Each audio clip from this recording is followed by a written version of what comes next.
trochę, ale z deską. Tu są ładniejsze widoki, bo tam było sporo lasów, a tutaj są dużo łąki. Tu są łąki. Pokażę.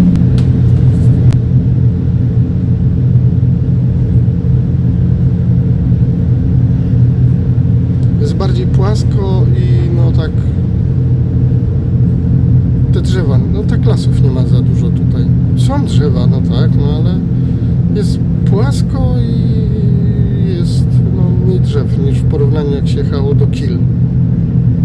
Dobra, płot. Mówiłem, że łąki, po horyzont łąki.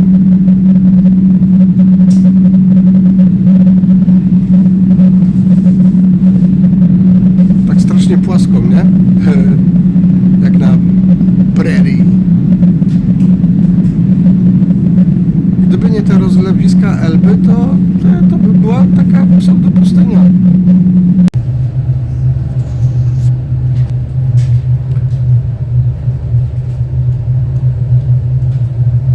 Buxtehude. Taka miejscowość po drodze do Stade. Bardzo śmieszne, słuchajcie. Wsiada się tu prosto z pociągu na parking. Zobaczcie.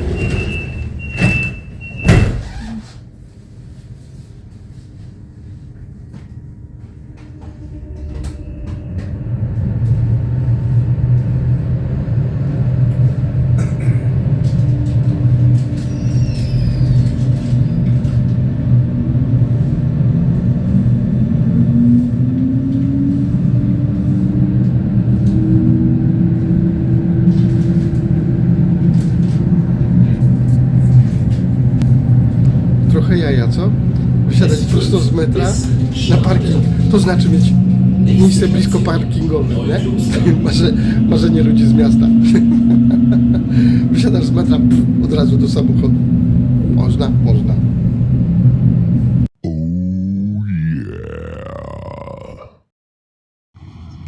Witam w Stade.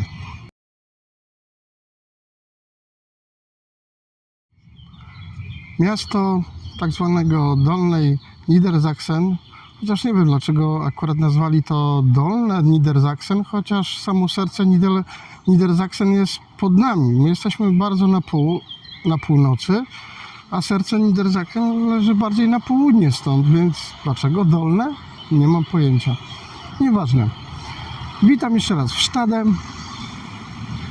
Po jednej stronie dworzec główny, tu bardzo interesujący budynek, już pokazuję, o co mi chodzi. No właśnie, co by tu dużo pokazywać? Dworzec główny w Stade, bardzo, bardzo minimalistyczny. Bardzo, bardzo minimalistyczny, nie wiem dlaczego mi się tak ustawiło. Dobrze, mamy więcej ulicy. Może go podniesiemy, o. Dworzec główny. Nie ma co tutaj strzelać. Bardzo, bardzo minimalistyczny. To jest właśnie Stade. Dworzec główny. Koło dworca głównego jest bardzo, bardzo interesujący budynek. Bardzo interesujący budynek. Już go pokazuję. O, właśnie. Pokaż się go nam. O. Bardzo interesujący budynek. Budynek przypomina do złudzenia wejście główne do Politechniki Gdańskiej. Ok.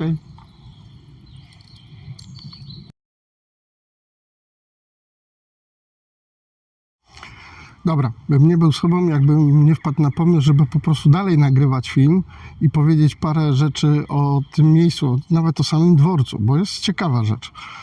No oczywiście jest to materiał już dla osób, które chcą trochę więcej coś obejrzeć, bo tamten materiał to będzie, ja sobie robię po prostu, ze względu na pewne komentarze i okej, będzie jaki będzie, minimalistyczny.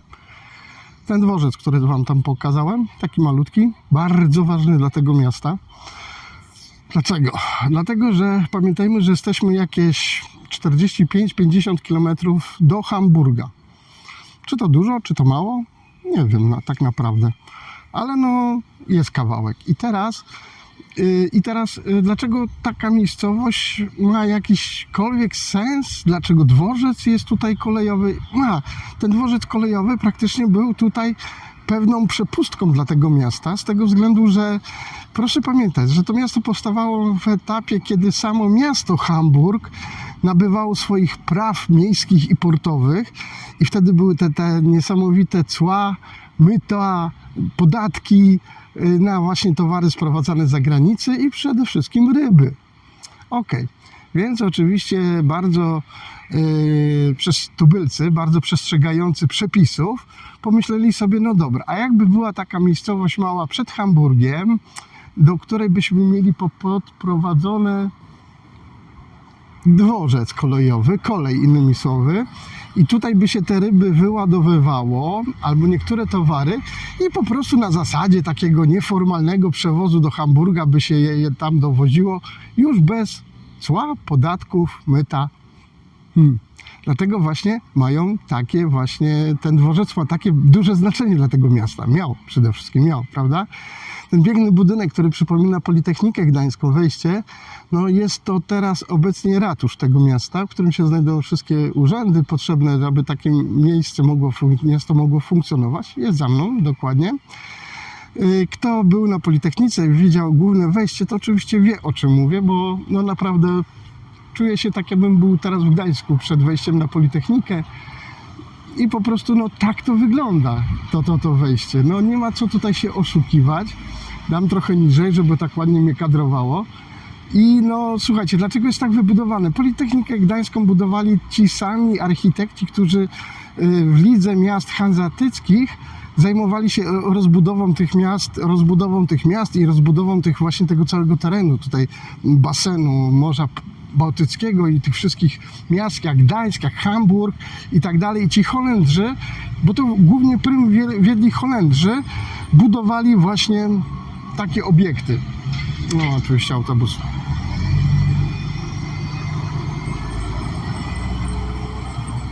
Wiecie co? Pierwszy raz widzę autobus z przyczepką, który coś ciągnie. Miejski.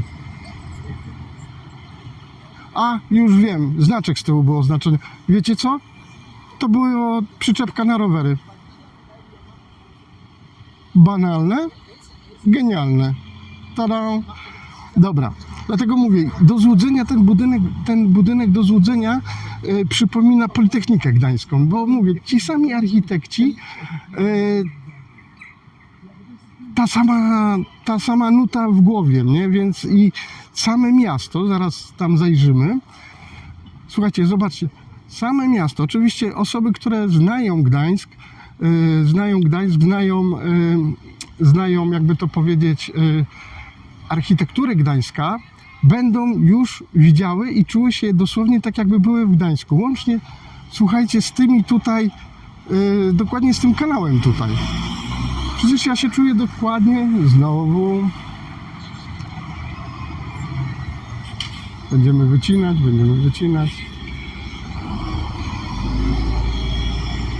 Dokładnie tu z tą taką rzeczką, która przepływa, zresztą ta rzeczka omiata całe stare miasto, cały rynek, tworząc taką fosę naturalną dookoła tego miasta i jest zasilana z głównego nurtu Elby, z rzeki. Więc słuchajcie, no ja się czuję już jak u siebie, jak w Trójmieście, jak we Wrzeszczu. No naprawdę, uwierzcie mi, już pierwsze te budynki, ten zwłaszcza, te kanały,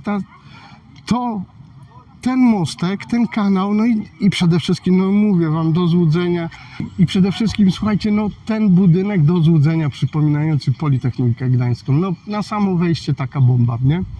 Dobra, jadę dalej, pokażę wam trochę Starówkę. Aha, dlaczego tutaj jestem? Dlaczego tu jestem? Ponieważ przed przyjazdem do Stade wygooglałem sobie podstawowe informacje, dlatego że tam, na tamtym filmie będą takie mega skróty.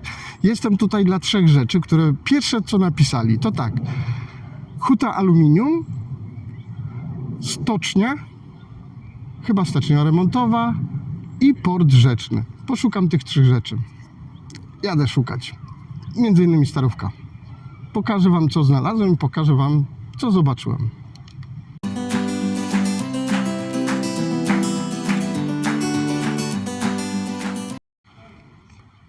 Stade Starówka. Bardzo przepiękne miejsce, bardzo śliczne budynki.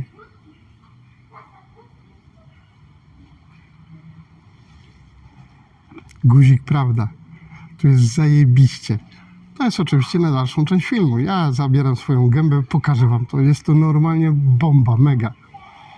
Jest to po prostu tak, jakby się człowiek przeniósł do jakiegoś takiego miniaturowego świata. Zaraz już wam pokazuję, o co mi chodzi. Słuchajcie. Skoczę rączkę do tej pracy. Słuchajcie, zobaczcie to. To jest normalnie bomba. Słuchajcie, te uliczki są wszystkie krzywe. Tutaj jest krzywo. Z góry, na dół, w bok. Słuchajcie, po prostu jest to coś oryginalnego. To jest coś, czego nie zobaczycie normalnie na takich rzeczach. Zaraz wyjdę na główny deptaczek, tam nagram oczywiście, ale słuchajcie, tu na tym przykładzie, oczywiście jakaś tam moda, ale słuchajcie, te domy, to wszystko, to jest tak fajnie pobudowane i tu wszystko jest krzywo. Tutaj idzie albo idzie pod górę cały czas, albo z góry na dół. Zaraz wam pokażę, o co mi chodzi. Nie będę przez chwilę przerywał nagrywania. Co tam dodam do tego miasta? To tak jest bardzo urokliwe, jest bardzo, bardzo mega urokliwe. Może przez to tak zdobyło od razu na wstępie moje serce, bo co się rzuciło? Tutaj mi już oczy na wstępie. Zobaczcie, że ja idę pod górę. Na kamerze oczywiście tego nie widać, ale ja idę pod górę. Zobaczcie, to jest krzywo pobudowane wszystko, widzicie? Tutaj jest po prostu, nie równali plac, jakby to powiedzieć, nie równali całego tutaj otoczenia miasta i tak dalej pod domy, tylko domy dostosowali do powierzchni. Taki widać mieli pomysł, kaprys, nie? Bardzo urokliwe miejsce, bardzo fajna rzecz, słuchajcie, nie wypasiona mega turystycznie, oczywiście. Aczkolwiek już wpadłem na dwóch turystów, którzy mnie się coś pytali i słuchajcie, jedni to byli Norwegowie, a drugi to był Anglik. Oczywiście czytający książkę z fajką. Taki sobie Anglik.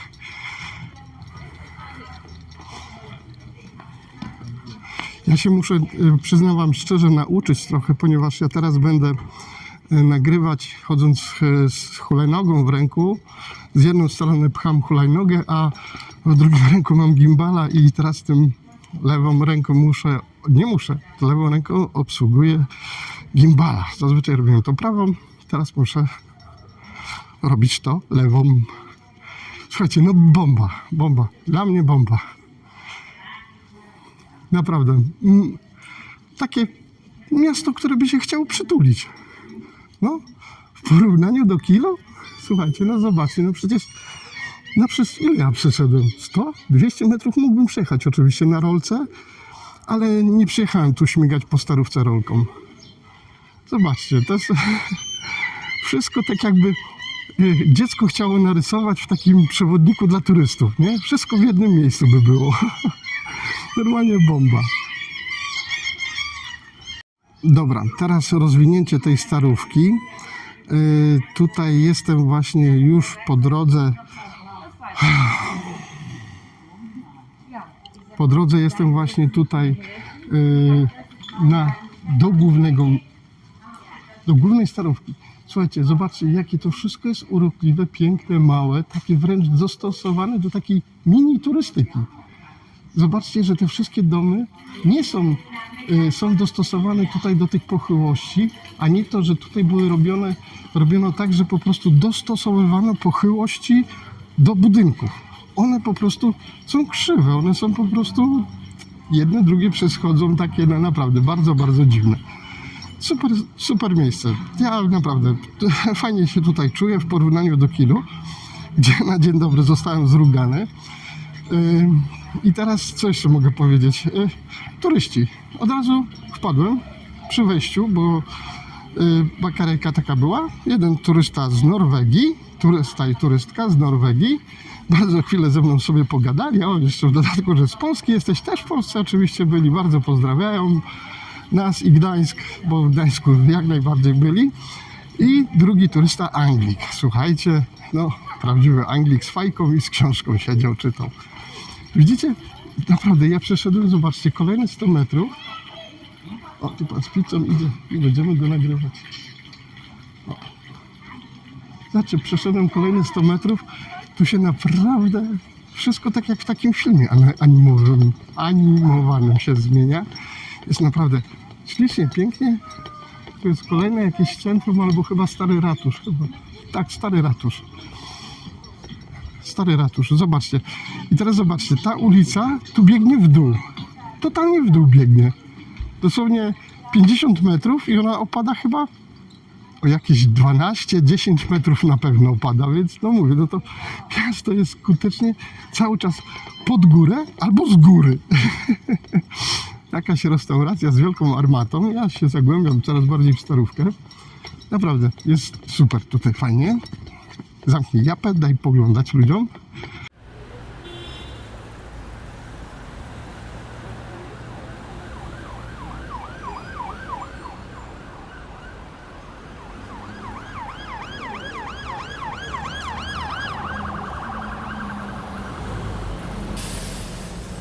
Taka poglądowe, co gdzie iść. Bardzo fajna rzecz. Nie trzymając cały czas GPS-a przed nosem, tak mniej więcej wiemy, gdzie iść. Miasta główne opisane: Bremen, 1000 lat miasta Stade. O, proszę bardzo.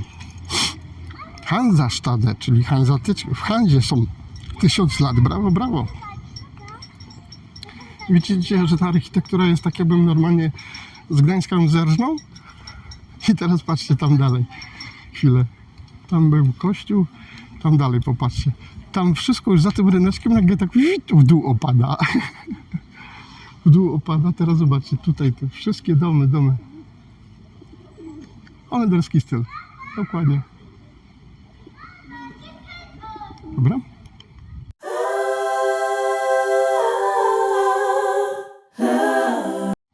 Co jeszcze by tu takiego ciekawego powiedzieć o tym mieście Stade? Nie ma jakiejś takiej kontrowersyjnej, złej jakiejś historii. Tutaj praktycznie nic się strasznego nie wydarzyło. Miasto sobie żyło po cichutku na uboczu. Znam parę osób, które mieszkają w Stade, a pracują w Hamburgu lub w okolicach Hamburga. No, praktycznie nie dziwię im się. Mają po prostu Hamburg, mają to całe centrum wokół siebie, a jednak mieszkając tutaj mają naprawdę komfort i psychikę sanatorium. Dzwony jakieś zaczynają bić, bardzo ładnie. I wiecie, co jeszcze w takich miastach mi się podoba? Że chodzę z deskorolką w żółtej kamizelce, trzymam gimbala w ręku, gadam do telefonu i nie wzbudzam żadnego zainteresowania. Jestem praktycznie dla nich niewidoczny. To jest coś. Gdzie w Kiel? Albo, no Hamburg to różnie, nie? Ale w Kiel to, takie były jakieś takie, wiecie, mocne spojrzenia, nie? Dobra, teraz przechodzę tutaj, jakieś jest centrum handlowe, ale też ukryte, słuchajcie, no w tych, no nie wiem, nie nacieszę się tymi dziurami tutaj, no naprawdę, pokażę wam.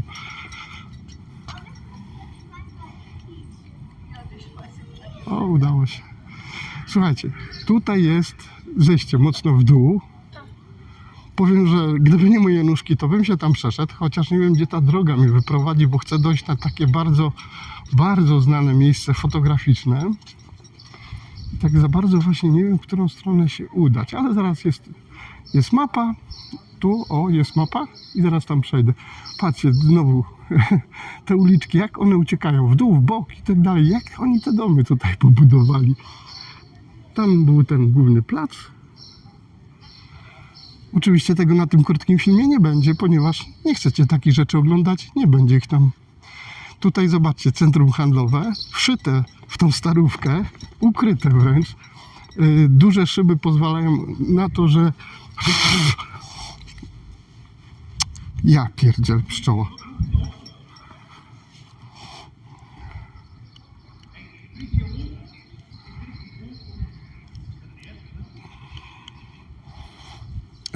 Słuchajcie, duże szyby pozwalają na to, poczekajcie, Duże szyby pozwalają na to, żeby ukryć w ogóle budynek. To jest taka zasada architektoniczna, że duże szyby ukrywają. Do tego dodali czerwoną cegiełkę i w tym momencie, słuchajcie, zobaczcie, jak ten czerwony budynek ukrywa się wśród tego centrum. A na dodatku, co wam mówiłem, że to wszystko jest z góry, z dołu, patrzcie, znowu w dół. Tam znowu jest ulica pochylona. No, naprawdę. Ktoś, kto projektował to miasto, to miał naprawdę duże poczucie humoru i dystans do tego, co robi. Dobra, jadę dalej, zobaczę to, jak zobaczę, to wam coś pokażę. Bardzo mnie ciekawi ten budynek tam, przyzumuję go.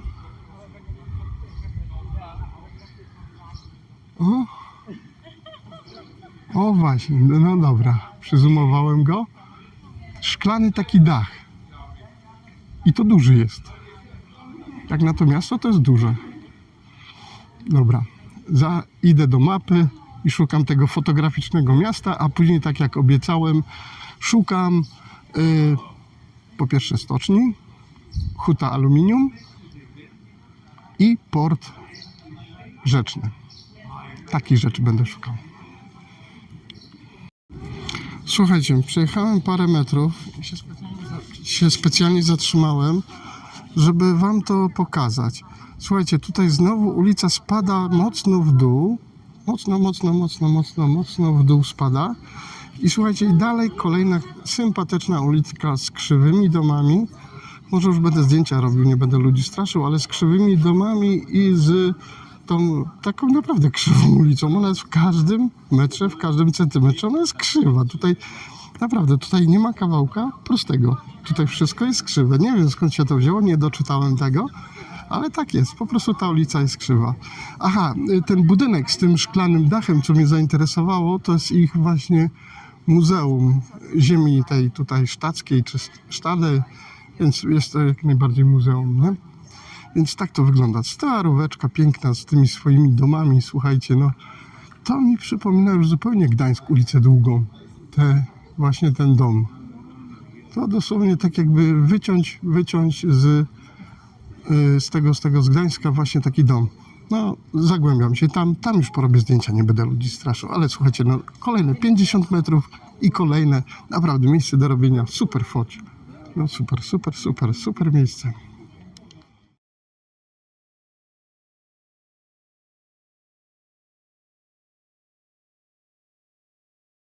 Słuchajcie, za mną zaraz pokażę, bo nie jestem w stanie tego pokazać na filmie. Za mną katedra, kościół. Może inaczej zacznę. Tak, może. Kościół w Stade.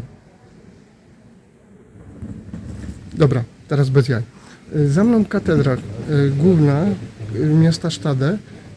Już nie wyciągam dużego sprzętu. Staram się to nagrać małą kamerą. Słuchajcie, bo tamta kamera tego nie obejmie, a tą porobi jakieś zbliżenia, nie tyle co zbliżenia, ale spróbuję wam to pokazać, bo to jest po prostu mistrzostwo świata. Kościół, i to znowu przypominam, on jest gruby, on jest lity, gruby w porównaniu do tych naszych konstrukcji, które są bardziej takie light. Ten jest naprawdę gruby, ta dzwonnica jest, to ona by mogła 10, no nie przesadziłem, ale 3 dzwony Zygmunta ona by udźwignęła. Pokażę wam ten kościół, słuchajcie, no bo bajka. Odwracam kamerę. Słuchajcie, zobaczcie. Tam się zaczyna, tam jest niby to główne wejście, ale patrzałem tam i tam nie ma nic ciekawego do pokazania. Tu jest ten kościół, tu jest ta potężna dzwonica u góry, słuchajcie. Ta wieża. Ona jest gruba, jakby normalnie to miał być silos miał być do wyrzutni rakietowych, naprawdę. Tutaj się ciągnie i dlatego mówię, nie byłem w stanie tego tą kamerą tam ogarnąć. Słuchajcie, zobaczcie, że to jest wszyte dokładnie między budynkami. Ja nie wiem, czy nawet dron by się tutaj przeleciał, bo tutaj naprawdę wyjść i schować się przed księdzem to jest bardzo trudno. Zajrzymy szybko do tego kościółka. Mam nadzieję, że nie ma żadnej mszy. Zobaczymy, jak to wygląda. Może są msze. A nie, jest jakaś modlitwa, dobra, jest jakaś modlitwa, to nie będę przeszkadzał, więc, ale no, słuchajcie, no bomba, naprawdę.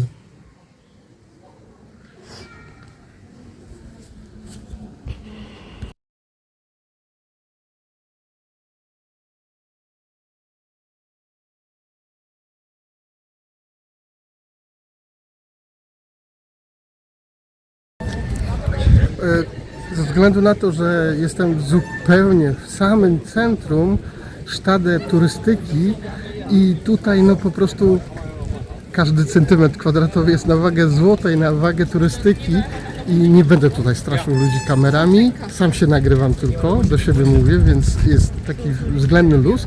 Nagram wam tutaj to i szybko powiem, co do czego tutaj służy, dobra? Obracam szybko kamerę, zanim mnie namierzą. Tutaj jest plac taki, w którym są restauracje oczywiście. Tu bardzo ciekawy pomnik, słuchajcie, nie wiem, tak i oni bardzo często to robią. Kobieta, bo oczywiście tutaj jest cały ten targ rybny był i tutaj, ale zobaczcie, no oczywiście kto przy rybkach, przy koszu, przy rybkach kotek musi robić. Następną rzeczą jest tu tak zwany dźwig węglowy. Jest tutaj dźwig węglowy. No oczywiście on służył do wybierania węgla z barek czy ze statków, które tutaj przypływały dla miasta, nie? Tutaj mamy starą krypę jakąś i tak dalej. Tam oczywiście, jeżeli będziemy dalej się poruszać prosto wzdłuż tego kanału, dopłyniemy do Elby. Słuchajcie, już nie będę dłużej straszył ludzi kamerą. Piękny tam budynek. Mówię, znowu ja jestem w Gdańsku. Jestem w Gdańsku, ale słuchajcie, te domy są naprawdę wszystkie krzywo pobudowane. To nie jest to, że źle kręci, poczekajcie, oddalę. One są krzywe, te domy, naprawdę. Tak jakby jeden do drugiego nie pasował ten dom. Słuchajcie, patrzcie, ten jasny, tak? I teraz ten po prawej, słuchajcie, on jest przekrzywiony. Naprawdę, ten dom jest przekrzywiony. Żeby po prostu nie pasował do domu, tylko on pasuje do tej drogi w dół, która tutaj jest. No nie wiem, kto tak by postanowił budować. Uciekam stąd, bo oczywiście zapraszam was do tego miasta, później jeszcze opowiem. Szukam znowu dalej huty aluminium, stoczni i portu na rzece.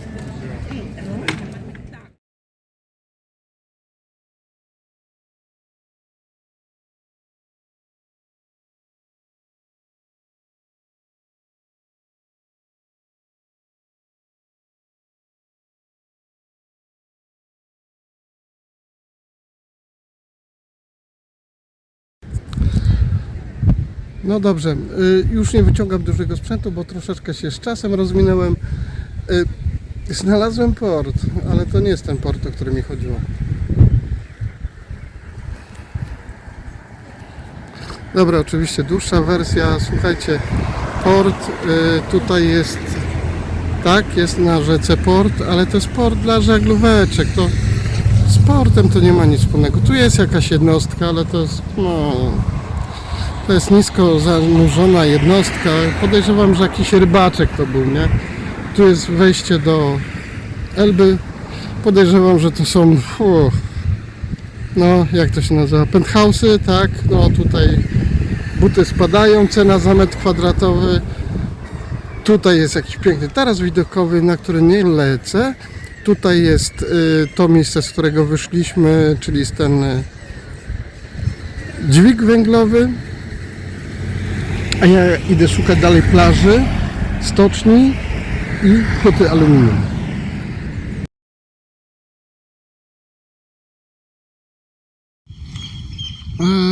Teraz jesteśmy w Stade nad samą Elbą, czyli gdzieś tu w okolicy jest strand, ale nie znalazłem go. Brzeg jest taki brzydki i nie ma tu plaży.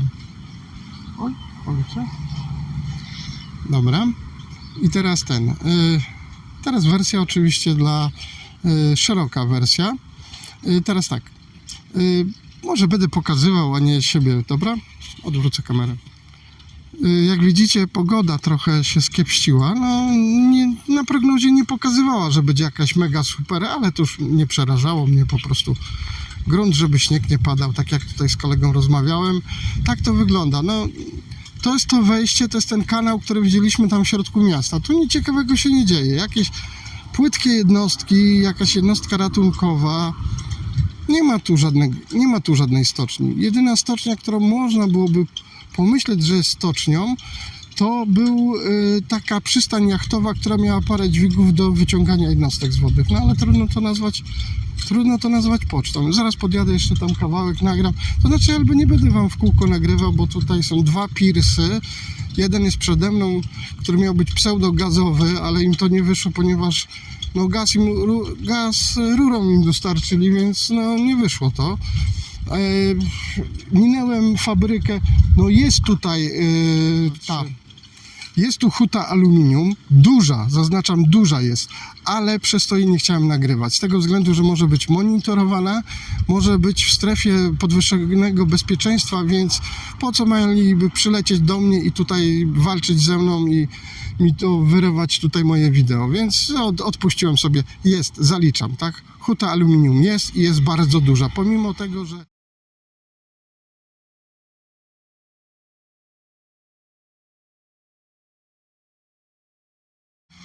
40-50 km stąd jest Aurubis, który też jest hutą w środku miasta, który też wytapia i aluminium, i miedź, i złoto, i srebro, więc dlaczego tutaj jest? Zdjęcie satelitarne pokazuje takie trochę koszmarek, ponieważ tam dalej znajduje się plac, na którym zrzucają rudę aluminium i po prostu wszystko dookoła jest rudo-brązowe, no takie rdzawe, tak? Tutaj, no może wyjdę kawałeczek, wrócę na tą Elbę, to dokręcę, nie wyjdę, zimno tam jest, wieje wiatr, napiję się tomaty i pogadam, co mam do pogadania i się zawijam do domu, bo tak już pogoda nie napawa takim entuzjazmem do zwiedzania. Więc dotarłem tu, gdzie miałem dotrzeć, niestety z mojej listy, tak, port rzeczny, no to nie jest port rzeczny, to jest po prostu przystań dla jachtów, paru, zaznaczę, tak, nie jest to nic, stoczni tutaj nie ma, jest huta aluminium, to by było, a resztę tam na takim pogadańce, na części drugiej takiej dorzucę.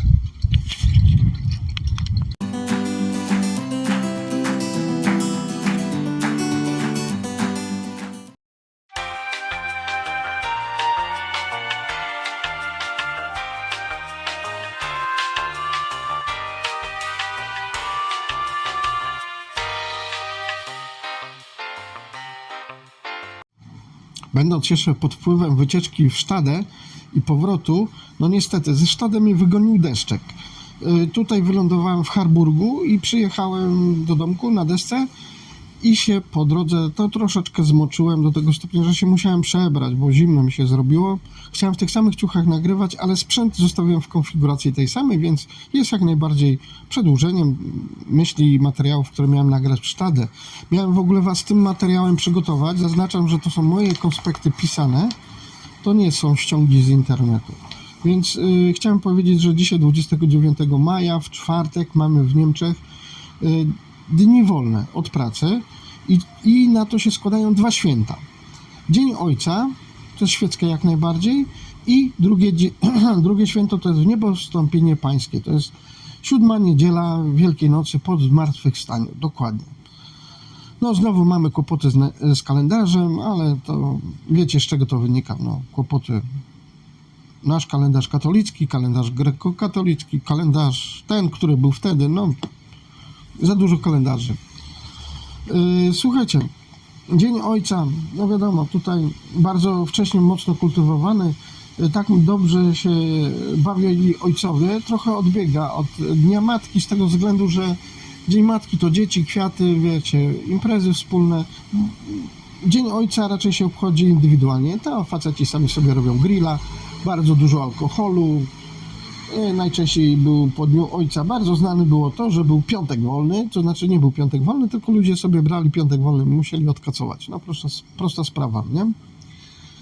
Zresztą w przekazach mówionych, mikrofon współpracuj, w przekazach mówionych bardzo często znajdowało to potwierdzenie. Słuchajcie, drugie święto religijne, w Niebowstąpienie Pańskie, przypadające na 7. niedzielę, co tak kiepsko się ma do kalendarza, zbiega się z inną Ewangelią według świętego Marka, który bardzo mocno i dogłębnie opisywał samo słowo Ewangelię.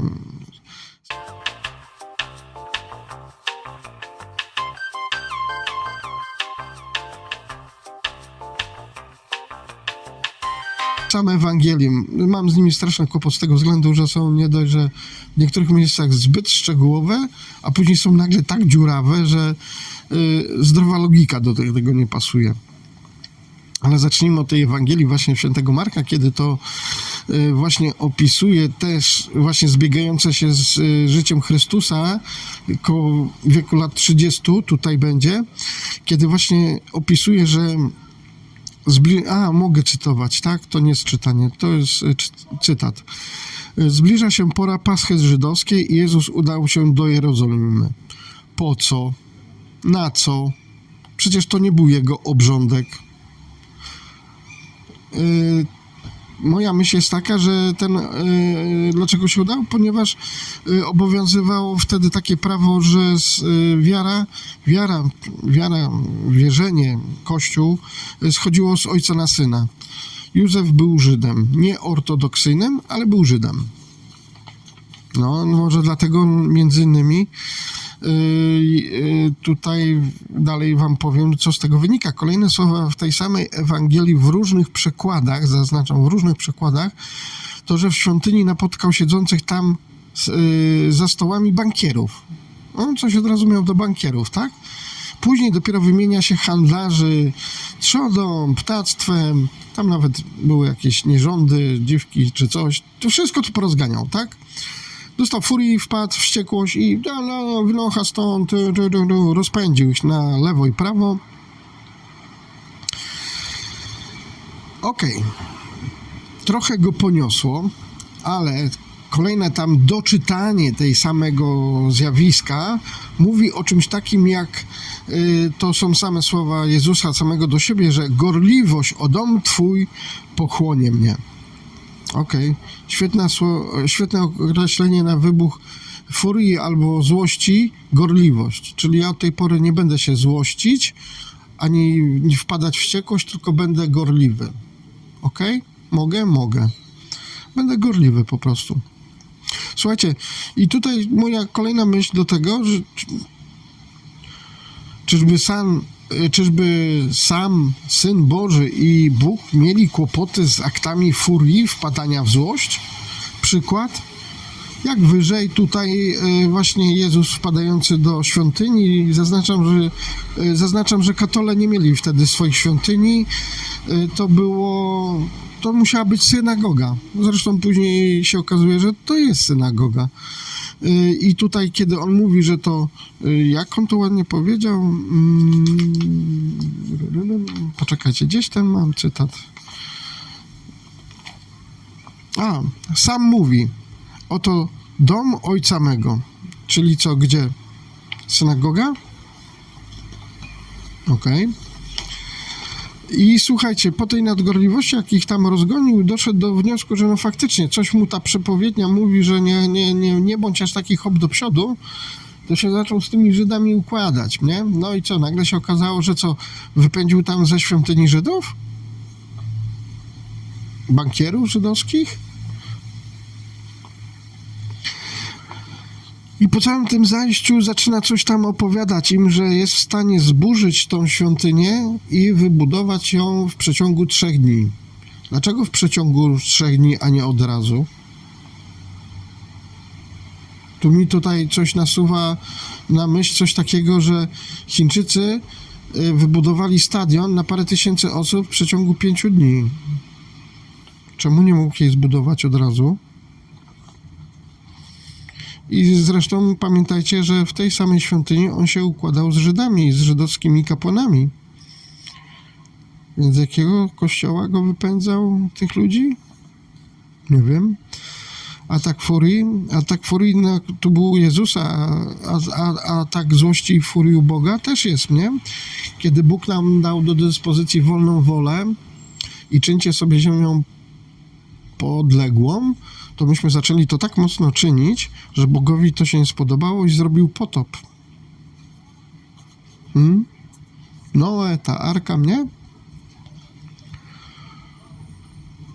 I teraz tak, no jeden i drugi też się w pewnym momencie opamiętali i przeprosili. Guzik, oni nie przepraszają. Oni wytłumaczyli, że tak trzeba było i tak zrobili.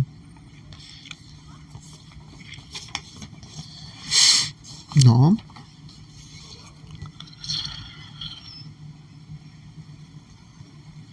Dlaczego wspomniałem, tam mocny nacisk położyłem na bankierów, nie? W tamtych czasach proszę pamiętać właśnie, że ci, co mieli kasę, bankierzy i politycy, w tamtych czasach mieli bezpośredni wpływ na religię, kościoły i obrzędy. Więc tutaj, jakby to powiedzieć, ucinając łeb bankierom, co, pozbył się konkurencji? Tak mogę myśleć sobie, nie? To było takie przemyślenie właśnie, ten właśnie święto Wniebowstąpienia, które zbiega się właśnie z incydentem w świątyni jakiejś. Nie napisali, że to synagoga, ale to może meczet był. No nie, meczet to nie. W meczecie by mu takie coś nie przeszło. Dobra, to by było wszystko. Temat rozszerzony. Do rozszerzonego filmu będzie zaznaczone w menu, że oglądać tylko na własne życzenie. Będzie oczywiście to rozszerzone menu dotyczyło rozszerzonego pobytu w Stade, ale też będzie ten film krótki, dla tych, co są krótki. Ale 2 filmów nie będę robił naraz. Zobaczymy, co z tego wyjdzie. Statystyki pokażą. Dobra, żegnam się.